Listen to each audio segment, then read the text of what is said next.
Before we get started on tonight's session, which we're all, I'm sure, looking forward to hearing about the Little White Schoolhouse, are there any announcements from the audience? Anybody belong to a historical society or other group that would like to bring to our attention other events that might be taking place in their community? If not, I'll assume that most of you are from Ripon and you know all the events that are taking place in our community. Tonight, to introduce our program, I'm going to call upon Mary, and Mary will say a few words about our guests. Well, this is our last spring program before our summer open house, which is in June. And I'm very pleased to have Bill White, who's a member of our society, have been active on the Little White Schoolhouse program, and he is also our coordinator tonight. So thank you, Bill, for representing us at the Historical Society, and I know you are valuable to the restoration people because of your history knowledge. And he has supporting him very important people. Paula, who comes next, who's the Chamber of Commerce representative, I have to tell you that about 3 or 4 years ago, I don't remember how long ago, Ellen Sorensen came and told us her dreams for the Little White Schoolhouse. And Paula, you have faithfully followed your predecessor in accomplishing the changes in the Little White Schoolhouse, so we thank you. And Pete, I know, because he not only has helped with the restoration, but he helped us restore this building. So he's an old friend. And Joan Karsten, I know from the birthday club and a few other things, but she was the fundraiser for the group. So without further ado, I pass it on to Bill, who is going to be the kind of chair and leader of this shared experience. Thank you, Mary. I'm going to take advantage of this opportunity to say a few words just about the value of the Little White Schoolhouse. I know that in that regard I'm probably preaching to the choir here, but I also am aware that there's a camera back there by which I can get to the rest of the Ripon audience. So I'm principally addressing them. In addressing the question, most of what we'll be discussing tonight is how we restored the schoolhouse, but I think perhaps we ought to start off with why. A lot of money went into this, and a lot of donated time. I think if you were to take the value of the time of all the volunteers who put time into this and valued it at their professional rate, we'd have a building that would probably close to worth to $250,000 to $300,000. So a lot of money went into a building which some could say has very limited functional use. Couldn't the money have been used better elsewhere? I'd like to say reasons why I think we did this and why I think it's valuable. There's a microphone for you. Oh, yes, right. I bought it, I should have known. Oh, am I still, no, not yet, there's an on switch too. Okay. Oh, all right. So I'd like to say what in my vision is the value of this Little White Schoolhouse. 3 points. 2 of them I think are pretty self-evident. 1, it's a tourist attraction. It always has been. It gets a surprising number of people in. Some people just stop and get their picture taken in front of it. Some actually come in and look around. We've done a great deal of effort to market it as a tourist attraction. Nevertheless, I think it has barely, its potential in that regard has just barely been tapped. It's useful for education. Last week, just before the grand reopening, we had all the second graders through that house on a full-day program that brought them here for an hour and over to the Little White Schoolhouse for an hour to get a sense of what Ripon was like in the past. And I think that was valuable. I think it gave them perspectives on what is going on around them and realizing that things do change and that they are part of a changing world. It also gave them a vision of other forms of education that allowed them to put some sort of perspective on their own education. So I think it was valuable in that regard. But I think the greatest value, by far, is the education it provides for all of us. There was a famous leader who once argued that the principal function of civic architecture was to educate the citizens and educate them in the values of their society. And I think our little white schoolhouse does that remarkably well. It educates them in the values of the society that built the schoolhouse. They built it in neoclassical style because they were celebrating the ideas of democratic republicanism that they felt was expressed in Greece. And therefore they built this little white schoolhouse that looked like the Parthenon. But I think it also says something to us as Riponites, and to what we are and who we are. I think it says something very valuable. I may have said this before to some of you, so bear with me. But I presume everybody in this room is aware that the Little White Schoolhouse is our basis of our claim that Ripon was the birthplace of the Republican Party. I presume most of you are also aware that we are not the only town claiming this. There are a number of false applicants out there. George just told me as many as 20 latecomers to the show. What is interesting to me about that is, as best I know, there's not a single town in this country claiming to be the birthplace of the Democratic Party.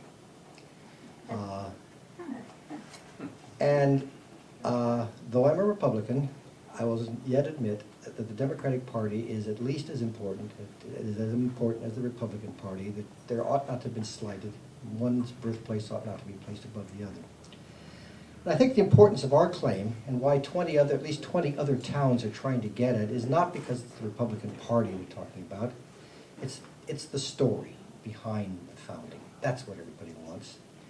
You know the story. A group of local citizens became outraged at what was going on in the government. And in a little tiny town, they gathered in their schoolhouse and said, "We'll change it," and they did. That's a story every town wants, and it's our story. We've got it. And I think that's what we're trying to preserve. I think Ripon town, then, now, has a special characteristic combined with the visionary idealism of the Ceresco communalists and the pragmatic capacities and initiative of the local entrepreneurs who founded this town as a real estate proposition. That somehow or other magically combined so that while 300 other towns gathered to protest the Kansas-Nebraska Act, well, only one, Ripon, did something about it. And did something about it because we have this marvelous capacity to both be moved by ideals and this pragmatic ability to act on them. And when I look at the history of Ripon, I see this repeated again and again and again, all the way up to the very act of our raising the money as a group of volunteers and restoring the schoolhouse. So it's that, I think, that we want to preserve, not only for Ripon, but it seems to me that that's what democracy is all about. Democracy is about a lot more than just voting. It's about citizens taking part in all aspects of the government in an active manner, and I think that's what small town America and Ripon models for the world, and I think that is what this schoolhouse is an emblem of. So I think it is extremely well worth saving. With that, we'll bring you the story of the site, and we'll start with how we raised the money for it, and the person who led that effort with extraordinary ability, it was Joan Carston.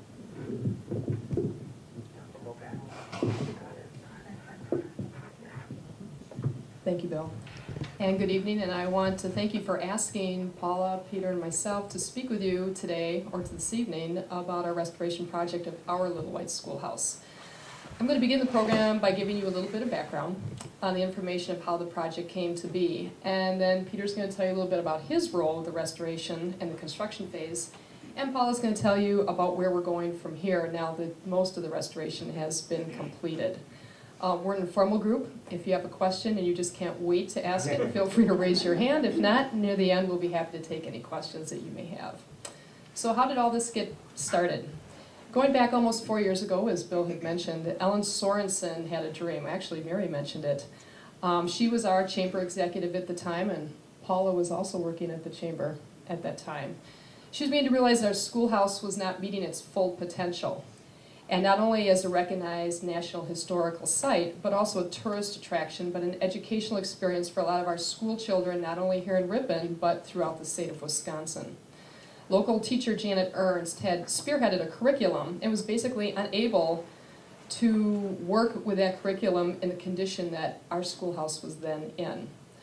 Also, opening the schoolhouse off to special VIPs, tour buses during our off-season became a chilling experience. And I can only say that because in the middle of winter, when you open that schoolhouse, it was definitely a chilling experience. Although in some cases, as in Ben Stein, we did get a donation, we had very encouraging words from specifically him, get some heat in this building. So Ellen began to research into grants.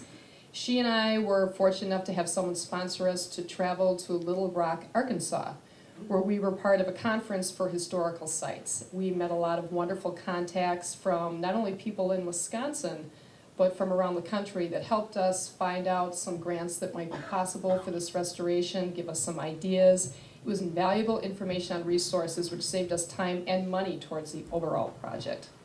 Soon after, Ellen secured a matching grant from the Jeffers Family Foundation for $60,000, and that's when our work really started to begin. Renovation on a historic building certainly has its challenges because of wanting to keep the historic integrity. You cannot go to Menards and ask if they happen to have some replacement windows for an 1815 building on some of their back storage areas. So first we needed a historic structures report. We had to look at people that were qualified to do that. They end up doing a big manual like this that has specs in little tiny print to follow. And it had to be done by a qualified architect. And that's where we found Rick Schroeder. Not Ricky Schroeder from the television series, but actually Rick Schroeder. Who not only did the report, but also did a project manual, as I mentioned, for our contractors to follow. Again, because of the stringent guidelines we're required to follow because of our historic building. Rick also oversaw a lot of the projects to make sure it was being done correctly. At that same time, our fundraising began. That was my assignment. I've always been the kind of person, instead of reinventing the wheel, see if I can steal somebody else's ideas. So we called together a group of current and retired A-list people to solicit their help and ideas on past events that had been taken care of, how they had done their fundraising, and to help us do the actual ask for the donations. The bricks were a major part of our fundraiser, which I can actually take credit for.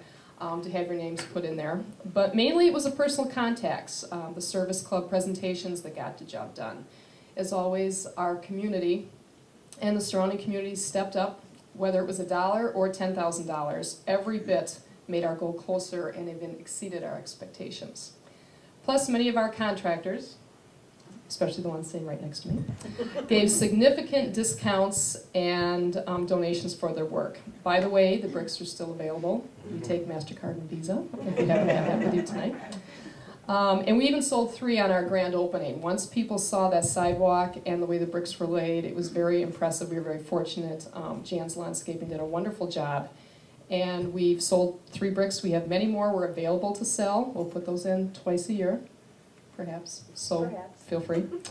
And sometimes it's not easy to visualize when we talked about those bricks, that now that the sidewalk's in, everyone is quite excited about it. So unless there is another question for me, I will turn the microphone over to Peter Kozubowski. Thank you. Are you sure it's my turn? Well, what you, first of all, I want to thank Ripon community for giving me the opportunity to work on this building.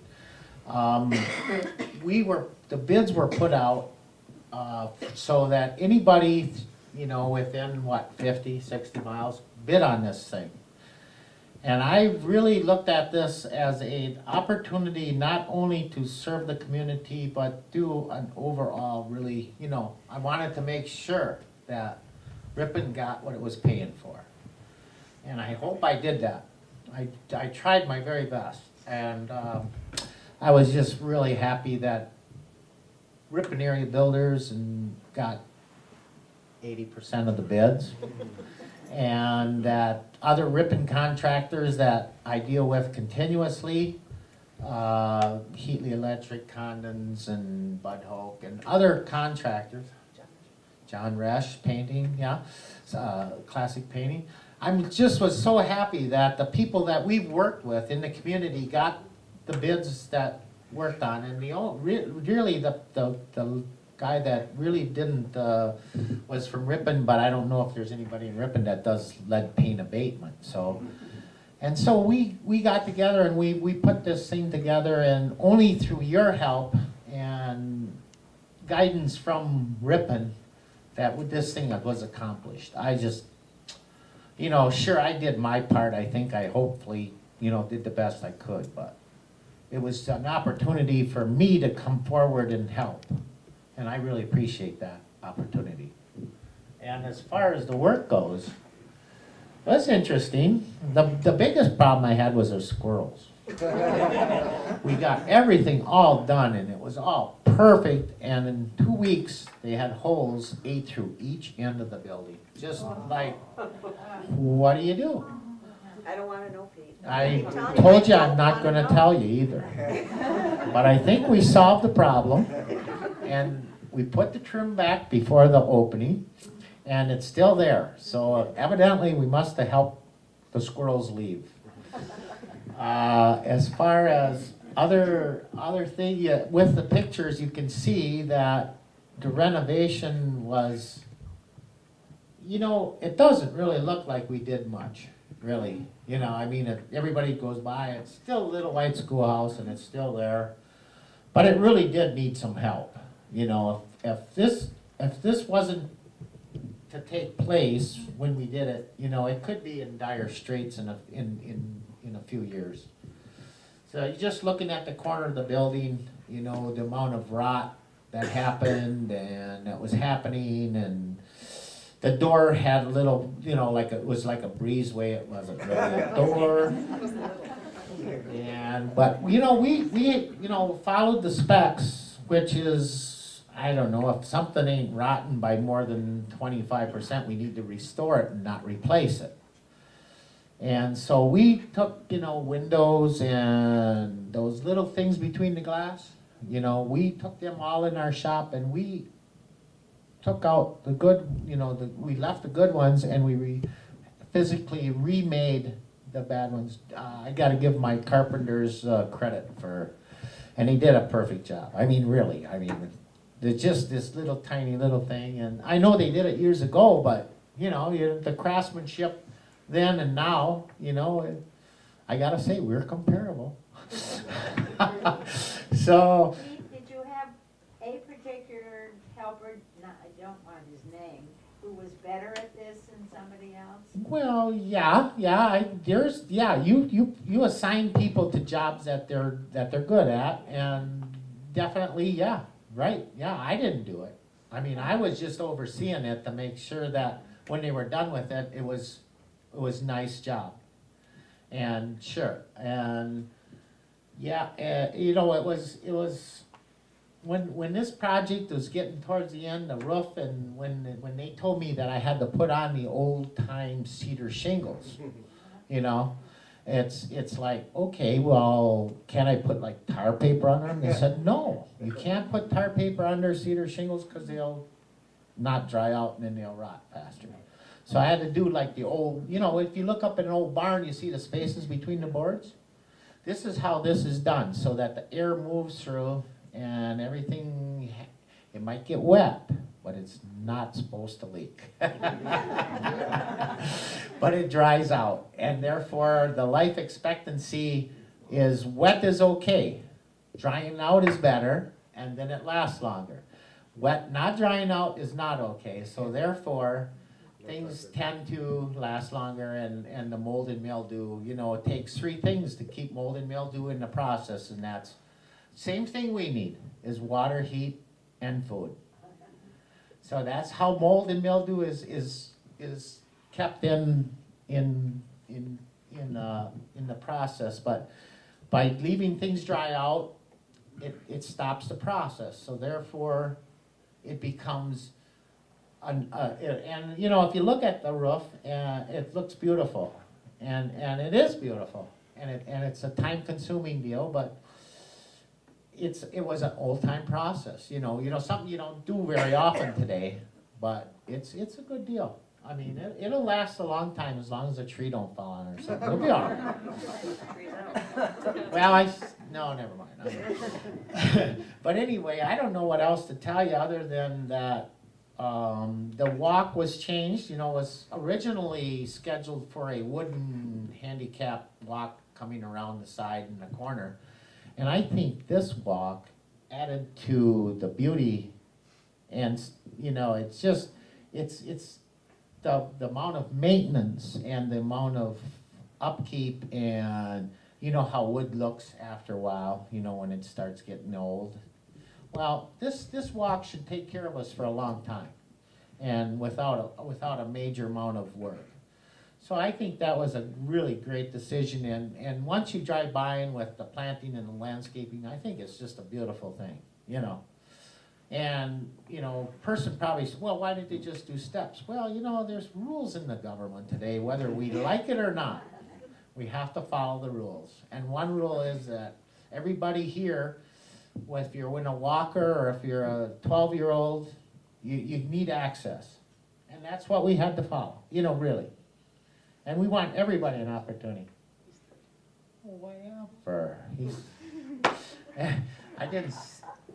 Oh, what? Whatever. He's 13. Okay, it's okay.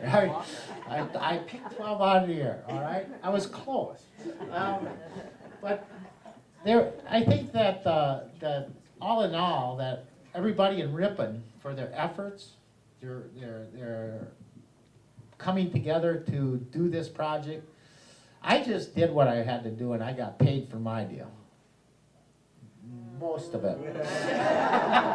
But I really enjoyed that I had an opportunity to get the bids, do the work, and follow through, and hopefully it's going to be a really nice thing for Ripon for years to come. We'll do it in another 150 years. Okay, I hope I'm here to. Good luck.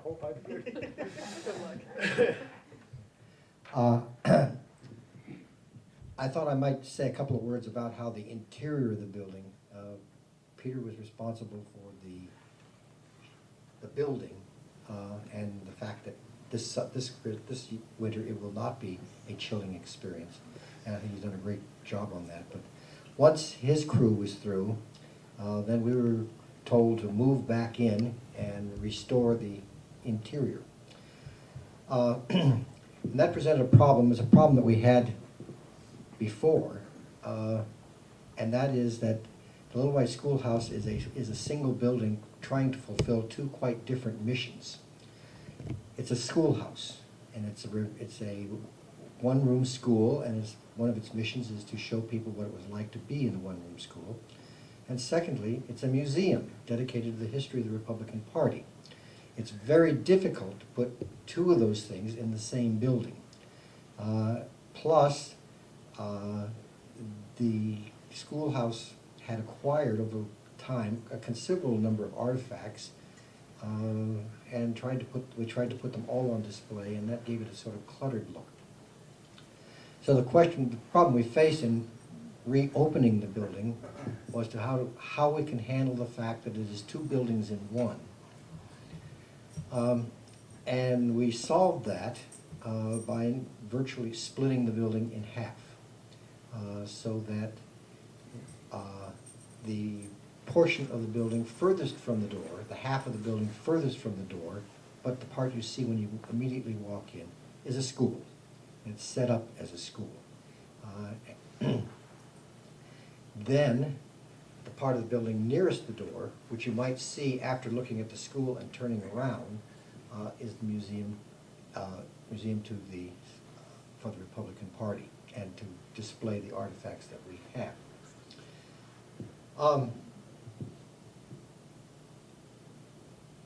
When we moved back in, I tried to feel, how can we put the artifacts on display in a way that makes them more than artifacts? An artifact is of no value unless it tells a story.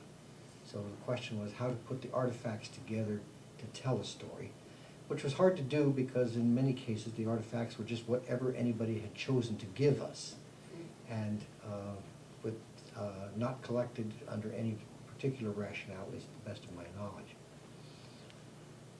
So I did it in the classical way that I was taught, which is you get all the stuff, you spread it out on the floor, and then you look at it, and you look at it, and you look at it, and keep trying to find the story that is emerging from it. And finally, it did, and in fact, it worked remarkably well. We had 3 exhibit cases. We have 3 exhibits. One is an exhibit of our school-related artifacts, most of which are some very old textbooks, so that we can provide you with, anyone looking at that exhibit, with what the curriculum might have been like in a school at that time. The curriculum, you can tell from looking at the books, was all about the 3 R's. Reading, writing, and arithmetic, with writing meaning penmanship. We actually did find a history book, but otherwise the curriculum is pretty much associated with the 3 R's.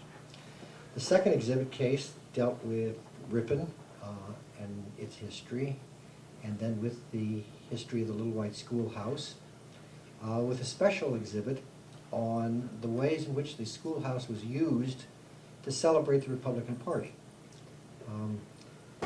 Starting with the 75th anniversary of the founding of the party here,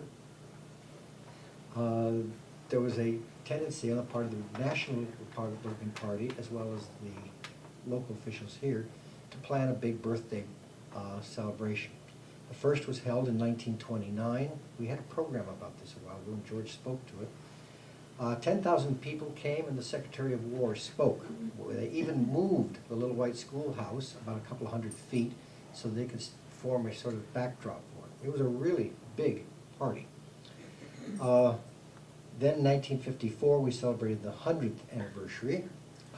This time, President Eisenhower was involved. We had created a freedom flame that could be ignited by an electric spark, touched off by somebody pressing a button at the White House. And in a very much photographed moment, President Eisenhower pressed the button and lit the flame in front of the Little White Schoolhouse. These are 2 very, very major celebrations in which the party had a chance to consider its past, consider its roots, and consider where it's heading. There were a couple of minor celebrations.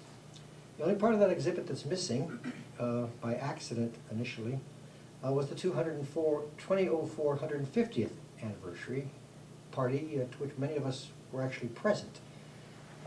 All the artifacts for that celebration were still on file, and we were pressed for time and didn't have time to include them. But in a certain sense, while accidental, it's also, I think, significant. We got very little help from the Republican Party for that celebration. We got generous help, I think Joan would attest to it, generous help from many individual Republicans for the Restoration Project, but very little interest from either the state or the National Party, which is quite a change from 1929 and 1954. And I can say this because I am a Republican.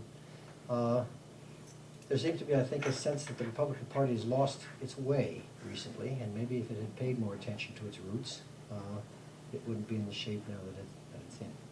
In any case, we don't have that. The third exhibit is about the Republican Party,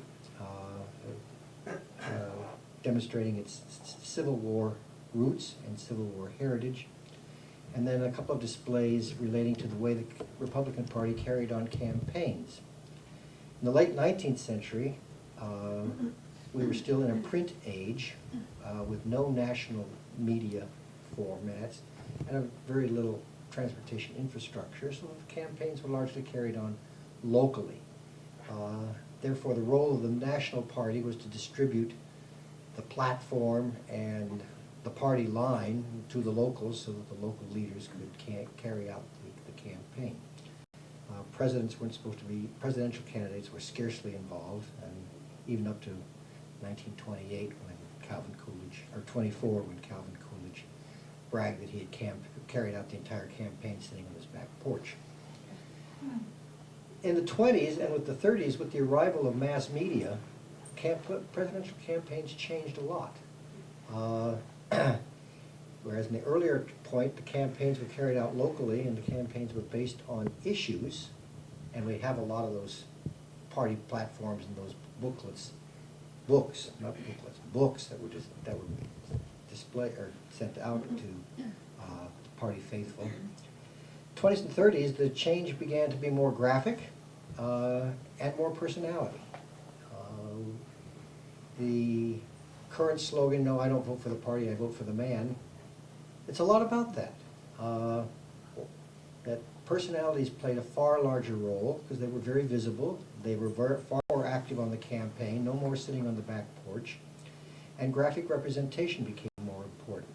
And we were very fortunate at the Little White Schoolhouse to have two beautiful collections of campaign buttons, which I think demonstrate the